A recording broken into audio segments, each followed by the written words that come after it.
Chapter 9. Why fear when I am here? God is neither distant nor distinct from you. Baba.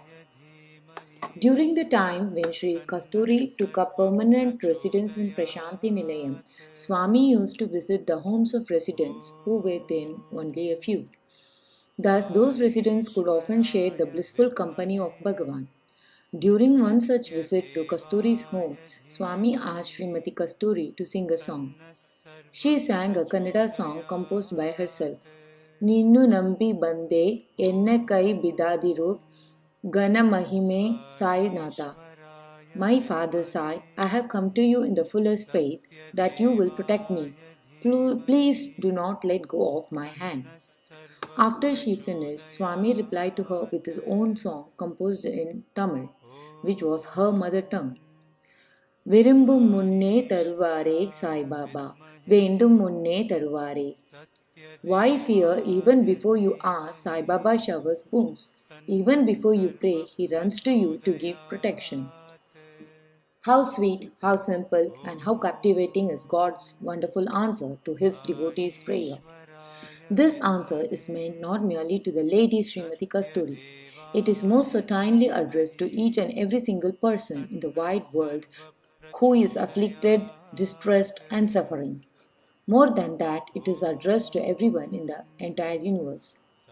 Child saved from a truck. The following incident happened in 1955. Residential quarters for devotees were coming up around Swami's residence in Prashanti Nilayam. Shankar, an 11-year-old boy, was actively participating in the construction activity. A truck loaded with bricks arrived and the boy was helping in unloading them. After the truck was emptied, he stood at its rear, shaking dust off his body and clothes. He did not notice that the driver started the engine and the vehicle was moving backwards. The driver unfortunately did not see Shankar and drove the truck very fast. To his utter shock, the boy suddenly found himself pushed violently by the huge vehicle. Petrified with fear and shock, he lost all bodily control and just collapsed where he stood. The inexorable did come to pass. The heavy tire of the enormous vehicle crushed his tender leg. The only thing Shankar could do in that awful moment before he came unconscious was to give out a loud cry, Swami! People nearby ran to his rescue, pulled him aside, and wrapped a towel round the crushed limb. Totally confused, they did not know what to do next. They could only raise their heads and look towards Swami's residence. To their surprise, they saw Swami standing in the balcony and looking directly in their direction. Before they opened their mouth to tell him what had happened, Swami told them to take the boy to the hospital adjoining his residence. They did as directed. Afterwards, Shankar's brother ran to Swami. He loudly wailed, Swami, my younger brother has lost his leg. Swami consoled him. Do not worry, nothing has happened to his leg. As he uttered the sweet words, he pulled back the sleeve of his shirt and showed his open palm. On the palm could be distinctly seen the marks of the truck's heavy tire. Swami told the distraught young man that he had inserted his own palm between the truck's tire and the little boy's leg so that the huge weight of the truck would not bear heavily upon the leg. When doctors found that not a single bone of Shankar's leg was damaged, they were astonished and also very much relieved. Due to Swami's divine will and immense mercy, the boy recovered soon. A similar incident happened in 1999. In January 1999, the sports day was being celebrated in the Hillview Stadium in Prashanti Nilayam. Despite Swami's suggestion not to be adventurous, students were displaying adventurous gymnastic skills. It was now the turn of an acrobatic event in gymnastics, in which students were participating in somersault on a truck. Nobody noticed that the nuts and bolts of the iron bars arranged for the event got loosened. Children had completed their event successfully and there was a huge applause. But at the end, Swami did not join the students to pose for a photograph, which he normally does. Instead, he went back to the Purnachandra hall where he resides. He showed his body to Indulal Shah and to some of the students there. There was blood all over. Swami was bleeding profusely. Everyone was astonished and worried. I lied below the truck and saved the students. Now I have to wash the blood. The kids were requesting me to join them and pose for the photograph. Poor kids, they do not know. Swami said in his usual calm and compassionate voice. God is closer than husband. Kumar was a student in the Satyasai College in Puttaparthi. Swami allotted his parents ground floor accommodation in the eastern block close to his own residence. At the evening prayer one day, Kumar sang a bhajan, Sai Pita or Mata Sai. Sai is the father and Sai is the mother. As Swami sat on his throne quite close by and nodded his head in tune with the song. Swami's eyes were swimming with kindness and compassion. No sooner had the first stanza of the song ended than Swami abruptly got up and hurried out. The boy felt that his singing was not probably to Swami's liking. Swami walked into the residence of Kumar's parents. Devotees who watched the scene were surprised. In recent times, no one had seen Swami thus leave his residence and proceed beyond its presence. In the residence of Kumar's parents, his mother had a heart attack and was struggling for life.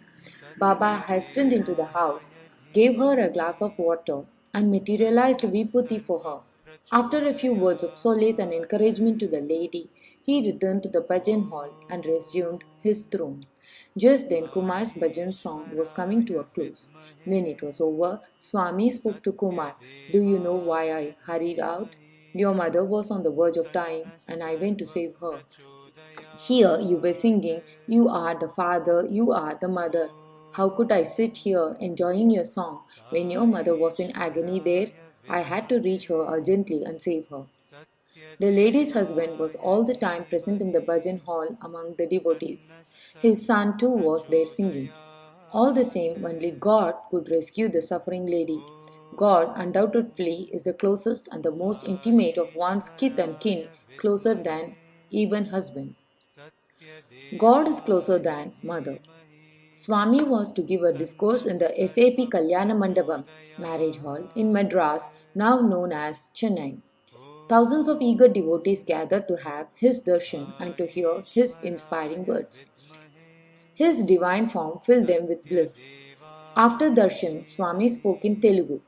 Chittur Nagaya, the celebrated actor and the devotee of Swami, was standing by Swami and translating his discourse into Tamil. The audience was spellbound.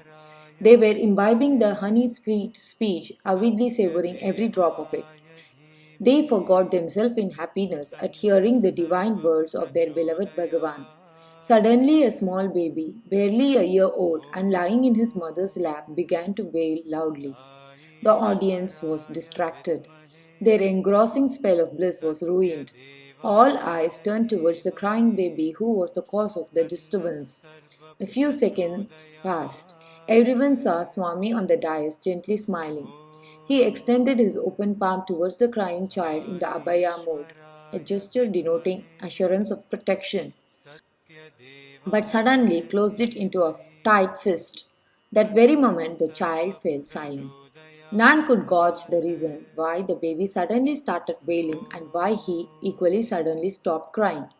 Swami extended the closed fist now towards Nagaya, opened it, and said, A small 25 paise coin got stuck in the little baby's throat, and I have removed it. Here it is.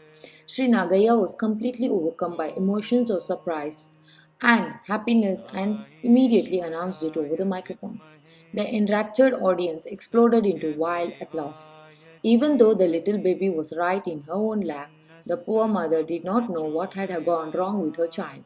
It is obvious that more than even one's own mother, God is very much closer. Suicide averted. A young man was employed as an accountant in a firm in Calcutta, now known as Kolkata. His mother was Swami's devotee, but he did not share her faith. It so happened that he was accused of misusing the firm's money. Unable to bear the infamy, he even thought of suicide. His mother wrote to Baba requesting his permission to bring her unfortunate son to Puttaparthi. But not knowing how to send it through post to Baba, she kept her letter behind Swami's photograph in her puja place. Meanwhile, the boy went to the bridge on the river Ganges. He thought that death would be easy if he jumped into the water. Just as he was about to do so, he heard a voice, "Come to Puttaparthi, come to Puttaparthi." He was surprised. "Puttaparthi, Puttaparthi." The words continued to ring in his ears. Thereupon, he abandoned all thought of suicide, went to the railway station, purchased a ticket to Bangalore, and boarded a train. Strangely, even the noise made by the running wheels sounded to him like Puttaparthi, Puttaparthi.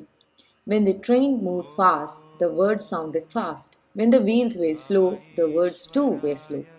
On arrival at Bangalore, he went to the booking counter to purchase his ticket for his onward journey to Penukonda. The man at the counter knew that if any person asked for a ticket to Penukonda, he would most probably be heading for Swami's darshan. So he asked the young man, "Are you going to have Sai Baba's darshan?" When he answered in the affirmative, he was informed that Baba was presently there in Brindavan in Whitefield in Bangalore. The young man stood there somewhat hesitantly, but the words Puttaparthi, Puttaparthi once again began ringing in his ears. So he yielded to that call and asked for a ticket to Penukonda. In those days, to reach Puttaparthi from Penukonda, one had to cover several miles on foot. Even as the young man proceeded on the arduous way on foot, the words Puttaparthi, Puttaparthi never ceased to ring in his ears. He finally reached Puttaparthi at 8 p.m. and discovered that just an hour earlier, that is at 7 p.m., Baba had arrived at Puttaparthi. At that time, summer training classes were about to commence at Brindavan in Bangalore. In spite of that, no one knew why Baba had suddenly returned to Puttaparthi.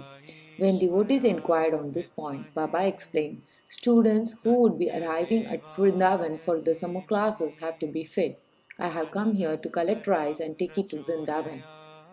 Next morning, during the public audience, Swami came close to the young man and addressed him. "Hey, Calcutta, come in." In the interview room, Baba referred to the accusation against him in his office and told him not to get upset about it. He encouraged him and dissuaded him from putting an end to his life. He also told him to stay in Puttaparthi for 9 days before returning to Calcutta. In due course, the man went back to his job. He was thus saved by Baba in response to his mother's prayer, which she could not even send to him by post. His boundless compassion. Bhagavan Sri Satya Sai was once traveling by car from Bangalore to Puttaparthi. One of his students was driving the vehicle. Other cars with groups of devotees were following Swami's car. The ground was stony and rough, the terrain hilly, desolate, and silent. A long cobra was crossing the path.